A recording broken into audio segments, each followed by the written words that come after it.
మనం కలవడం కాదు, అసలు దేవుడే మనల్ని కలుపుతున్నాడట. ఎంత ఆశ్చర్యమే, ఎంత అద్భుతం అండి. ఏ పరిహారం మనం ఏమొచ్చింది మనలో,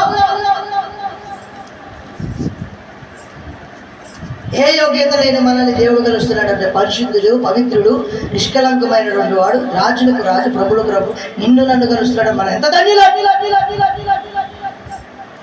ఆమె కుమారక్క అవునంటారా కదంటారా? నేను చెప్పట్లేదు. దేవుని సన్నిధిలో నేను నిన్ను కలుస్తాను, వాక్యం చెప్తాను.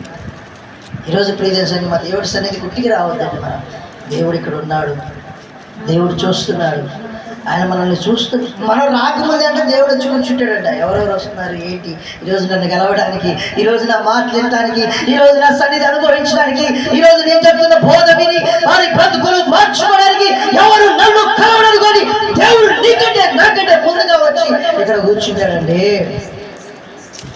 ఇదేం బిడ్డలారా, దేవుడి సన్నిధి, దేవుడి మందస్సంలో ఏంటంట దేవుడు వచ్చి నిన్ను నన్ను కలుసేటువంటి ఒక గొప్ప ప్లేస్ ఎక్కడండి తెలుసా? దేవుడి సన్నిధి, దేవుడి మందస్సం. దేవుడి మందస్సం ద్వారా ఏంటంట దేవుడు మన అందరికీ కూడా, ఎప్పుడైతే మనం దేవుడి కలుస్తామో జక్కే బ్రతుకు మారిపోయిందండి. దేవుడు వచ్చి కలిసి జక్కే పోయి కలిసాడా దేవుడిని? దేవుడే జక్కే కలిసాడు. మీకు వచ్చేది తెలుసా? జక్కే చూడడానికి వచ్చాడు, కానీ ఫస్ట్ పిలిచింది ఎవరు తెలుసా?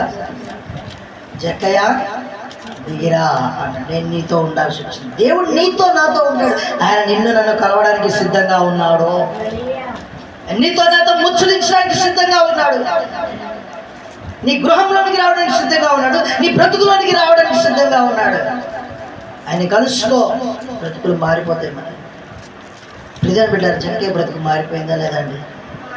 అప్పటిదాకా ఏంటి, పన్ను మీద పన్ను, ఏంటి వడ్డీకి వడ్డీ, వడ్డీకి వడ్డీ, చక్రవడ్డీ వస్తూ అందరినీ పీల్చుకు తినటువంటి జక్కయ్య, ఎప్పుడైతే జక్కయ్యను దగ్గర దేవుడు కలుసుకున్నాడో అద్భుతం జరిగింది.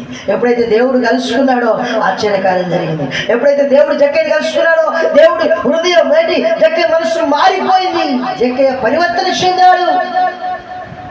ఈరోజు ప్రియ సంగమా, మరి మనం ఉట్టికి వచ్చి ఉట్టికి వెళ్ళేవారిగా కాకుండా దేవుడిని కలుసుకునేవారు